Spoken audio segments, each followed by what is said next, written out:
Consumer behavior is the study of the processes involved when individuals or groups select, purchase, use, or dispose of products, services, ideas, or experiences to satisfy needs and desires. As discussed throughout the course, the perception of the product or service, as well as determining a target audience, play critical roles when deciding on which product to purchase. Defining who/what your business actually is will be the start to your marketing strategy. In my report, I will be looking over the marketing situations, strategies, target audience, consumer decision-making process, and major factors that go into marketing for bar, sports, and lifestyle industries. The specific industries I have chosen are the bar industry, sports industry, and the golf industry. I have selected Des Moines, Iowa to be the location for all of my industries.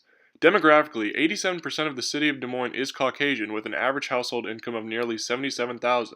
It is a college town, a state capital, and the largest city by population in the state of Iowa. As a college student and an avid viewer of Spike's Bar Rescue hosted by John Taffer, going to the bars on weekends with friends can be a great way to meet people and make memories. Exactly how does one market a bar to a community? This is a very difficult challenge that bar owners must face, but they must develop a concept. Developing a concept before opening a bar or any business is critical. This process must be done through market research. What are the demographics in the area designated for the bar opening? What are the food and music tastes among the locals? What is the competition? Will food be served? These are some of the questions to be asked for. For example, you're not likely to market a hip-hop concept bar in the middle of Nashville, Tennessee. Market research completed there would move you in the direction of a country or blues, perhaps, a different spin to differentiate yourself from the competition and bring you an increased market share. In the situation that I'm doing, it is a lounge area in downtown Des Moines that offers smaller portion meals that appeal to a business community.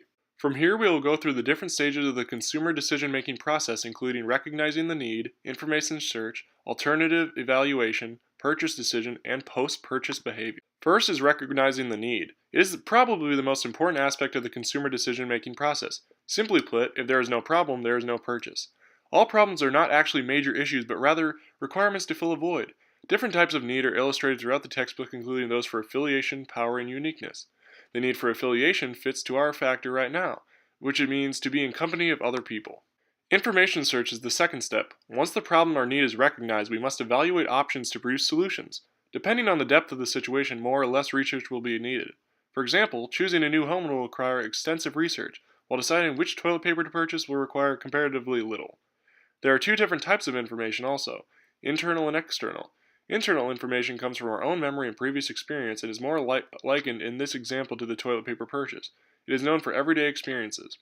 External research is information about a brand or product or service that comes from a family or friend recommendations, reviews, advertising, and the press.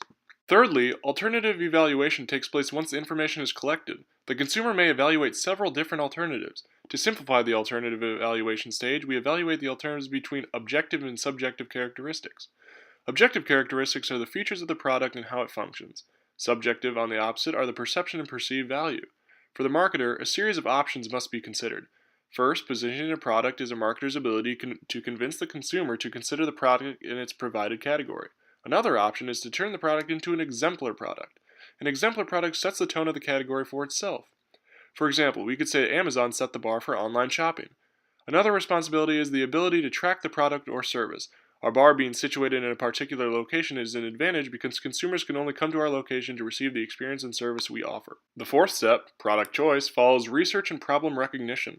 The decision is ready to be made by the consumer and is contingent upon the information and alternatives he is dealt. Finally, we have post-purchase behavior, completing the process from start to finish. Post-purchase behavior evaluates the product and experiences that have come through our selection and whether it has met our expectations/needs. Referring back to our lounge in Des Moines, the consumer decision-making process is a little different when looking for a new bar. First, we will recognize the need for affiliation. Next, we will look through our alternatives, which in Des Moines are varied, but in this case our consumer is looking for a calm setting in which to enjoy happy hour with his colleagues. This would draw him to the curiosity of our new bar that provides these needs. Third, there is an evaluation of our bar and alternatives through objective and subjective characteristics. Finally, the consumer will decide to go to his bar of choice. His post-purchase behavior will determine whether it's worth a return visit. Perception is the process of which people select, organize, and interpret these sensations. By providing a perception of higher class, we can maximize the clientele of the business community in which our concept provides a relaxing and stimulating break from their jobs. Another form of entertainment in the Des Moines area revolves around sports. We have arena football, D-League basketball, minor league hockey, and minor league baseball, which I'll be talking to you about today, the Iowa Cubs. I interviewed one of my friends, Samuel Layden, who is an Iowa Cubs marketing representative. I asked him 3 questions pertaining to the Iowa Cubs marketing job. First, what type of audiences do you usually see come to these games? Usually, I've noticed this is an outlet for great fun entertainment at a low price for families. It is also an alternative for college kids who don't have much money themselves, is what he said. Next, what special offers or marketing concepts do you promote to ensure people come to your game? Well, we mainly work on promotions through advertising. We have multiple sponsors from different businesses across Des Moines that give us opportunities to do promotions that cross benefit both the Iowa Cubs and the business that provided the promotions. Lastly, I asked, why do you think people choose the Iowa Cubs for a night of fun over a different alternative? He responded, it is a competitive baseball at a fair price, and the closest MLB, Major League Baseball team, is over 3 hours away. After talking to Sam, I had a better idea of how to market the Iowa Cubs. In this scenario, we look for self-actualization that includes hobbies, travels, and education for their need. Second is the information search that will most likely use reference from external search, so word of mouth through friends or family. Third, the alternative evaluation will come, weighing the different reasons why to choose one over the other. From there, they would break down going to a movie or a different sports alternative, perhaps. Next, they will finally choose the Iowa Cubs. Finally, they use their post-purchase evaluation to see if they were satisfied with their time and would be willing to go again. The major factors that play in are drawing attention to the games. As Sam mentioned, using promotions and incentives are proven ways to draw crowds. Also, promoting the price point compared to a normal game is another advantage. Getting the word out is just a major factor itself. Lastly, after personally working in the marketing group for a country club over the last year, I had the privilege to see the lengths to which they go to get new members in this economy. The Wakanda Club in Des Moines, Iowa has approximately 750 memberships of varying packages. A marketing situation for the club is to gain new members. The club typically does not accept applicants without having a reference to a fellow member or being an outstanding and well-known member of the community. The club approaches different potential members in different ways. For example, a member with a large family will be given a free day at the pool and a family tour. For a single bachelor who wants to join for a golf and social life, he might be given a week of free golf and an invitation to a member mixer. The consumer decision-making process for this would be a little different. Needing recognition would be associated with the need for affiliation or self-actualization, because a country club is a lifestyle. The need will change for each consumer. Will they want golf, social, club, or all? From there, they must look at any other club option in the area. This is the information search. An external search will be necessary. Visiting other clubs and evaluating their options will be another step. In alternative evaluation, they will do the pros and cons. Subjective characteristics in country clubs intertwine. Belonging to a country club is providing a high life perception to some. The perceived value comes in which club you choose. Finally, making the decision. After the evaluation and a long search, a decision is reached. The process for investing in a country club is long. A premium country club may cost up to $10,000 a year for a simple clubhouse membership. Lastly, post-purchase behavior. As you experience your country club experience, you can evaluate your pleasure level and decide whether you wish to stay with your current membership. Next, we will talk about Robert Cialdini's influence, science, and practice. There are 6 different types of weapons of influence. Cialdini describes the weapons of influence as reciprocation, commitment and consistency, social proof, liking, authority, and scarcity.